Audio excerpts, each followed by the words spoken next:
கணித மேதை ராமானுஜம், அவர் தான் இந்த நாட்டில் மேக்ஸ்ல எக்ஸ்பர்ட்.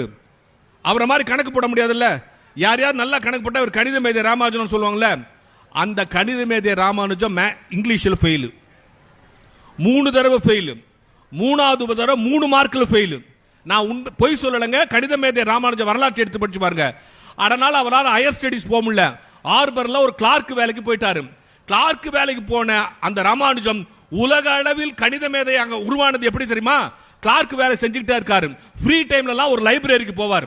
அந்த லைப்ரரியில் புக் எடுத்து படிச்சுக்கிட்டே இருப்பார். அப்படி படிச்சுட்டு இருக்கும்போது அந்த லைப்ரரியில் கேம்பிரிட்ஜ் பல்கலைக்கழகத்திலிருந்து ஒரு பேராசிரியர் ஒரு பத்திரிகையில் ஒரு கணக்கு போட்டு இந்த கணக்குக்கு யாராவது விடை எழுதுங்கன்னு எழுதியிருக்கார். நிறைய பேர் எழுதி போட்டாங்க, தப்பு. ராமானுஜமும் எழுதி போட்டார், கூட ஒரு லெட்டர் வச்சு அனுப்பிச்சார். அந்த கேம்பிரிட்ஜ் ப்ரொஃபசர் பார்த்துட்டு அசந்துட்டான். இதுவரைக்கும் அந்த ஆன்சர்லயே இந்த ஆன்சர் தான் கரெக்ட் ஆன்சர், ஸ்ட்ரைட் ஆன்சர். யார் எழுதியிருப்பான்னு கூட வச்சிருக்க லெட்டரை பார்த்தா அவர் நினைச்சாரு யாரோ ஒரு பெரிய ப்ரொஃபசர் எழுதியிருப்பான்னு நினைச்சாரு. கடைசியில் பார்த்தா ஆர்பர்ல இருக்கிற ஒரு கிளார்க் அவர் பதில் எழுதினாரு.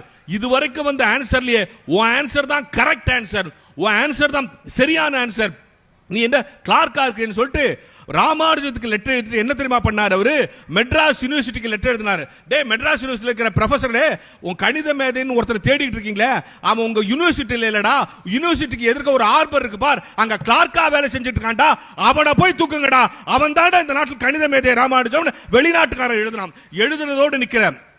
இங்க இருந்து புறப்பு ஒரு ப்ரொஃபசரை நீங்க போய் அந்த ராமானுஜத்தை பார்த்துட்டு வாங்க, அவன் தான் கணிதத்தில் அறிவுன்னு சொல்லிட்டு ராமானுஜத்தை கேம்பிரிட்ஜ் பல்கலைக்கழகத்துக்கு வரவழைத்து தேர்வு எழுதாமலே பட்டம் கொடுத்தார்கள் என்பதுதான் ராமானுஜத்தினுடைய வரலாறு. அந்த ராமானுஜம் ஆங்கிலத்தில் தோற்று போனார், ஆனால் கணிதத்தில் ஜெயித்தார்.